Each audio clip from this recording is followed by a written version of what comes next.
This is MTG Burgeoning, and in this video we are going to update and upgrade our Morophon the Boundless Changeling Tribal EDH deck.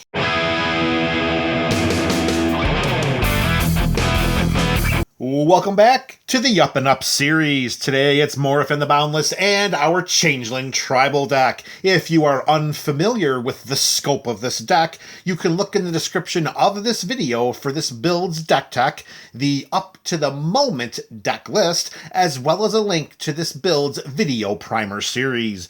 To put it all in a nutshell, we have a Changeling specific deck with 12 available slots, of which we pull from a Changeling pool of over 100 cards, which are representing over 100 different tribes in Magic the Gathering. The goal of this deck is to never have the same game twice. The Changeling pool helps to ensure that, and today we are adding 4 brand new tribes to the Changeling pool. We are at a capacity right now of 115 different tribes. After this video, that number will balloon up to 119. We've got 116, 117, 118, and 119. 4 brand new tribes for the Changeling pool. Let's get started right away with our first one. This is representing the Rabbit tribe. And we have Valley Quest Caller. Here we have a 2/3 Rabbit Warrior for 1 and 1 white mana, and whenever one or more other rabbits, bats, birds, and or mice we control enter the battlefield, we scry 1. Other rabbits, bats, birds, and mice we control get +1/+1. So although this does go to 4 different tribes, and it could represent one of 4 different tribes, we are electing to represent the Rabbit tribe. So here with Valley Quest Caller, we're looking at the ability to see more cards from the top of our library with the Scry 1 effect. In addition, we get that nice little built-in Anthem effect. Not bad at all on a 2/3 body for just 1 and 1 white mana. So we get the Anthem effect of +1/+1, which usually is on a card that costs 2 mana.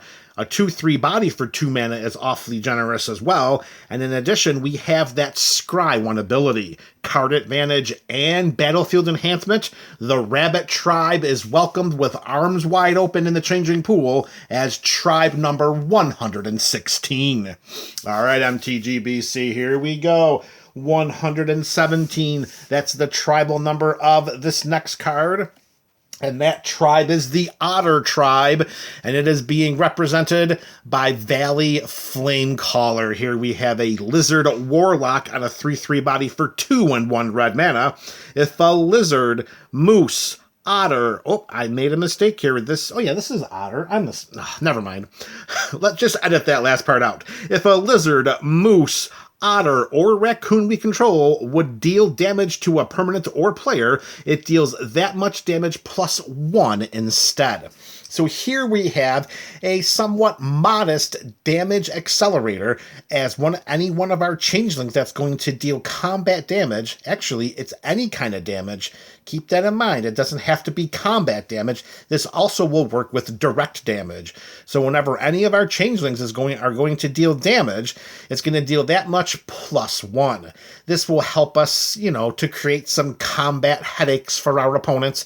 And it will also help to make sure that we can tick our opponent's life totals down southward precipitously as long as Valley Flamecaller is on our side of the battlefield and it's lined up with a slew of other otters. Similar to Valley Quest Caller, note that Valley Flamecaller could represent one of 4 different tribes, but here in the Changeling pool, it's going to represent the Otter tribe. All right, for all of the savvy members of the MTGBC out there, you probably see the trend that's happening right now. We've got Bloomburrow back-to-back rares representing new tribes. I don't think that trend is going to stop. We've got 2 more tribes coming in. This one, of course, Valley Flamecaller, is tribal representative number 117. That's the Otter tribe. So now let's move to tribal representative number 118. This card is representing the Lizard tribe, and that is the Valley Rotcaller. Here we have a 1/3 Squirrel Warlock with Menace for 1 and 1 black mana. Whenever Valley Rockcaller attacks, each opponent loses X life and we gain X life, where X is the number of other squirrels, bats, lizards, and rats we control. Wow, so having the menace on this little squirrel warlock is going to be huge for us, because without the menace, this is most likely a one-and-done effect. A 1/3 body being sent into combat, that most likely is not going to survive many interactions. However, the evasion of menace makes it very likely that Valley Rockcaller could survive multiple turns and tick down our opponent's life totals with its drain life effect attack trigger.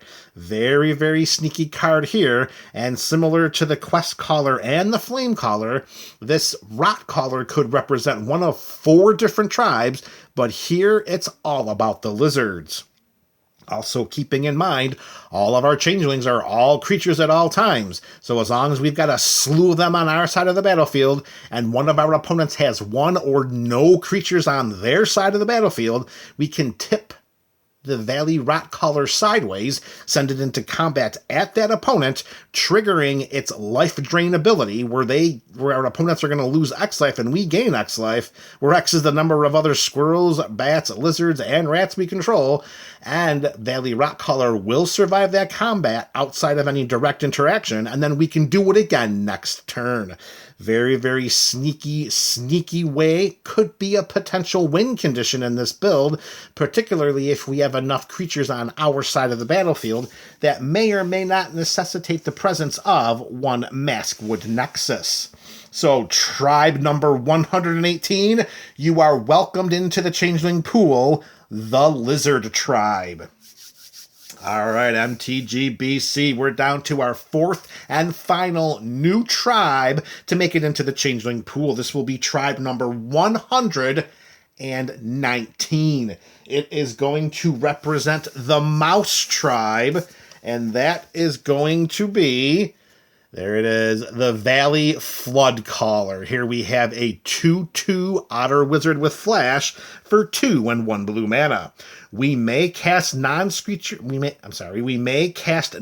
spells as though they had Flash. Now, for us, in a build that's, let's face it, is built on our creatures, that doesn't really help as much as it could. I do wish it were all spells, but we do still have a number of non-creature spells that we will be able to take advantage of Valley Floodcaller's Flash enablement. So it's not a complete wash that we don't get the full effect. It just doesn't seem as powerful as it could be. But that's not the reason why we're including the Valley Floodcaller here into the Changeling pool, because that does not necessarily help with any specific tribe. It's the wall of text behind this Flash enablement that makes it the reason why we're adding this card as the representative of the Mouse Tribe, and that is, whenever we cast a non-creature spell, birds, frogs, otters, and rats we control get +1/+1 until end of turn, and we untap them. So this is really going to be this is more than anything else, this is going to be a card that will cause many combat headaches for our opponents. If we send them into combat and our opponents decide to block, well, guess what? We could cast some non-creature spells that have Flash, giving them this temporary +1/+1 buffing, untapping them, which means that they'll be able to block for the crackback, and then our creatures get bigger, and then our opponent's creatures end up going to the graveyard. That is, of course, if our creatures are going to be able to destroy them. And of course, the opposite of this is true as well. If our creatures are tapped and we are being attacked by an opponent, we could, cast some non-creature spells with Flash, buff up our creatures temporarily, untap them, and then block those use those creatures as unsuspecting blockers for our opponent's creatures. So this Mouse Tribe here, this Mouse Tribal representative, Valley Floodcaller, is going to help with our combats more so than anything else. All right, MTG we are up to 119 different tribal representatives in the Changeling pool. We are nearing the point where this little black bundle box is not going to be able to hold the massive amounts of different tribes represented in our Changeling pool. I look forward to hearing your comments about these additions in the comment section below. This is MTG Burgeoning, your channel for all things Magic.